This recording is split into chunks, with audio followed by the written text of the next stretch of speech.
29,48,000। 29 दिक्कत होगा तो इसका तो समय बताया जाए। कराया है पूरे जिले में सबसे ज्यादा विद्यालय ढाका को मिला। समय से ही लोग बनाए।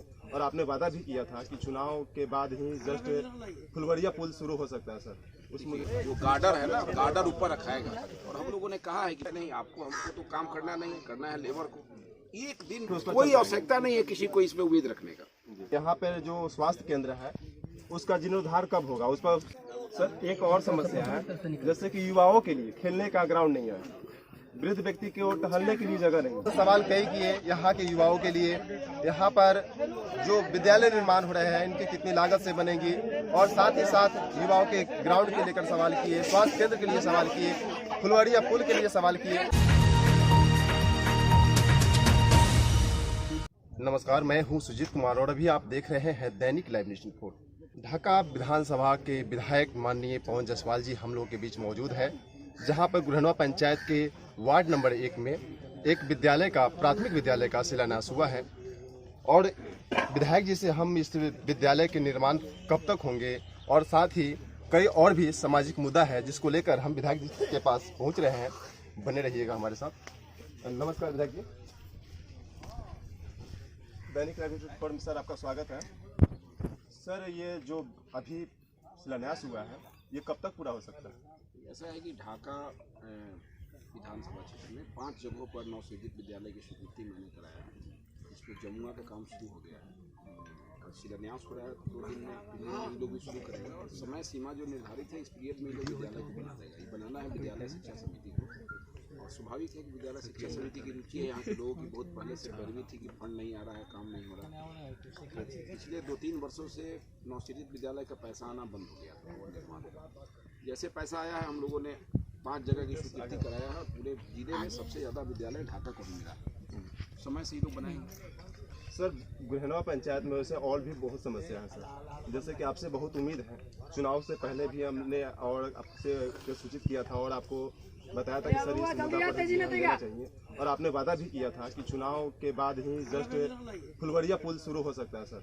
उस मुद्दे के ये जो हम लोग का विरोधी है ना, उसको कोई काम धंधा नहीं। जब हम विधायक थे तो मेरे रीजन में ही वो शुरू हुआ, और 15 में हम हार गए तो 15 से 20 में एक ईंटा भी उसमें नहीं जुटा। फिर 20 में हम जीते तब ये काम शुरू हुआ है, और एक दिन भी काम वहाँ बंद नहीं है। आज अभी हम यहाँ के बाद वहीं जाने वाले हैं। मशीन वगैरह आज से वहाँ जो ढलाई हुआ है ना ऊपर रखाना शुरू हो जाएगा। मतलब जो गार्डर है ना, गार्डर ऊपर रखाएगा।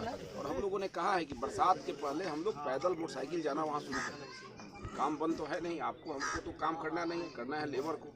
एक दिन भी काम बंद नहीं होगा, इसलिए कोई विषय नहीं है। ये मेरा लायबिलिटी है, इसको हमको करना है और सरकारी पैसे से काम करना है। मेरे पास इच्छा शक्ति थी, मैं उस काम को करा रहा हूँ। दूसरे नेताओं में इच्छा शक्ति की कमी थी, लोगों को ये समझना पड़ेगा। लेकिन जो विरोधी है कोई काम नहीं है तो यही बोलेगा। अरे जाए वहाँ जाके देखना चाहिए कि वहाँ केवल सामान्य है, लगातार काम हो रहा है वहाँ पर। आज वहाँ पर क्रेन पहुँच गया, अब उसको उठा के रखना है। नदी को बांध दिया गया है, पता है ना, नदी को पूरा मिट्टी से बांध की तरह बांध दिया गया है कि उस पर मशीन जाएगा और गार्डर जो ढलाई हुआ है उसको लेके रखना है। जब वो रखाना आज से शुरू हो रहा है तो उसकी ढलाई तो करनी नहीं है, सेंटिंग तो करना नहीं है, गार्डर रखा जाएगा, ऊपर से ऊपर पुल का ढलाई शुरू हो जाएगा। सर जनता कब तक उम्मीद रखे? उसको कोई आवश्यकता नहीं है किसी को इसमें उम्मीद रखने का, चलने का उम्मीद लोग रखते हैं। तो कब तक उम्मीद रखे? एकदम बरसात में हम लोग चाहते हैं कि पैदल आदमी चलना शुरू कर दे। देखिए बहुत सी चीज़ है, अगर कल से 15 दिन बारिश लगातार हो जाएगा तो कोई काम हो पाएगा? आप बताइए, नेपाली नदी है, अगर कल से हम कह दें कि कल शुरू हो जाएगा और 15 दिन बारिश हो जाए, अगर बाढ़ आ जाएगा तो जो अभी बांध हम लोग बनवाए हैं गार्डर रखने के लिए तो सब दह जाएगा। तब क्या होगा? जिसको काम नहीं है यही बोलेगा यार काम हो रहा है, ठीक है, और ठेकेदार जब तक ढलाई नहीं करेगा उसको 1 रुपये का भुगतान नहीं होगा। तो एक और हमारे पंचायत की समस्या, बहुत बड़ी समस्या सर, समस्या यही है कि यहाँ पे जो स्वास्थ्य केंद्र है उसका जीर्णोद्धार कब होगा? उस पर सही व्यवस्था लोग समझ नहीं पाते हैं। पहले ये तेल्हारा जो है, ये जो क्या बोलते हैं इसको, बिरता टोला, ये सब एक ही पंचायत में आता था, ठीक है ना। अब वो चला गया तेल्हारा पंचायत में। आपके पंचायत में अब कोई उप स्वास्थ्य केंद्र है नहीं। तो मेरी बात समझ लीजिए, आपको भी जानना जरूरी है कि पहले ये तेल्हारा पंचायत में आता था, तो ये तो अलग हो गया, गुरहनवा अलग पंचायत हो गया, अलग हो गया।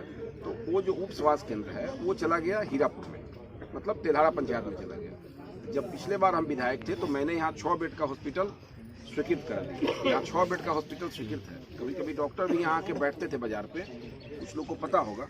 मुन्ना जी कहाँ गए? मुन्ना जी से जमीन हम मांगे थे बगल में, पिछले विधायकी में ही जमीन इनसे मांगे थे, तैयार भी हो गए थे। इनको बीच में भी हम तगादा किए थे कि भाई आप जमीन दे दीजिए। 2 काम थे, एक तो हाई स्कूल के बिल्डिंग के लिए धनिक है मुन्ना, ये जमीन किसे मांगे?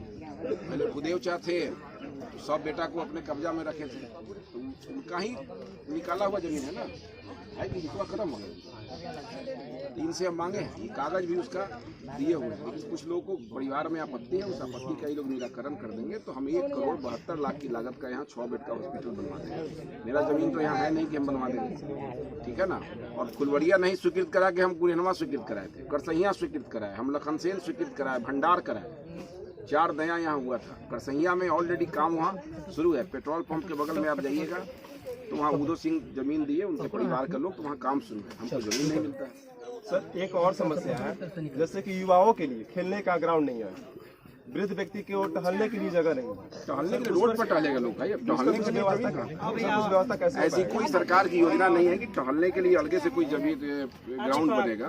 फील्ड के लिए तो जमीन दान में किसी को देना पड़ेगा, ठीक है ना। फील्ड के लिए क्या होगा, किसी को दान में देना पड़ेगा। सरकार कहीं भी स्कूल का जमीन कीन के बना रही है।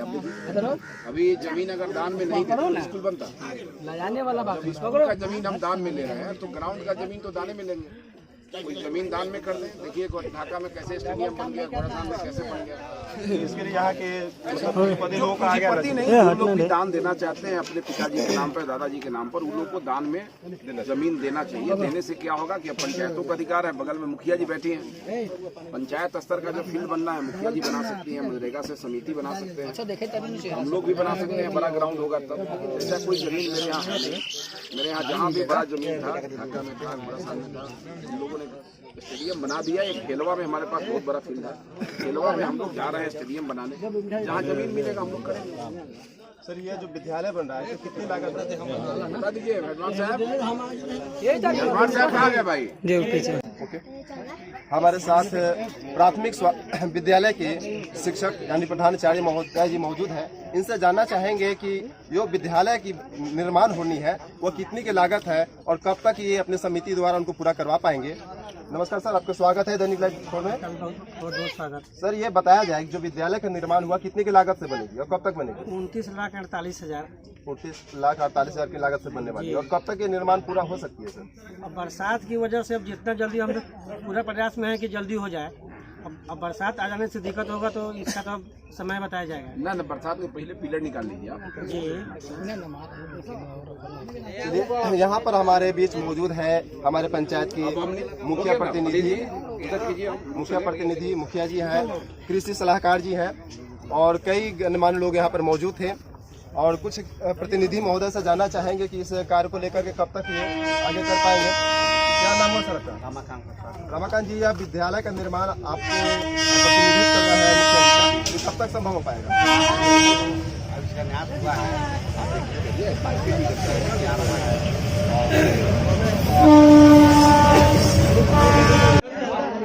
जैसे कि आपने देखा कि विधायक जी ने बताया, हमने उनसे सवाल कई किए यहाँ के युवाओं के लिए, यहाँ पर जो विद्यालय निर्माण हो रहे हैं इनकी कितनी लागत से बनेगी, और साथ ही साथ युवाओं के ग्राउंड के लेकर सवाल किए, स्वास्थ्य केंद्र के लिए सवाल किए, फुलवाड़िया पुल के लिए सवाल किए।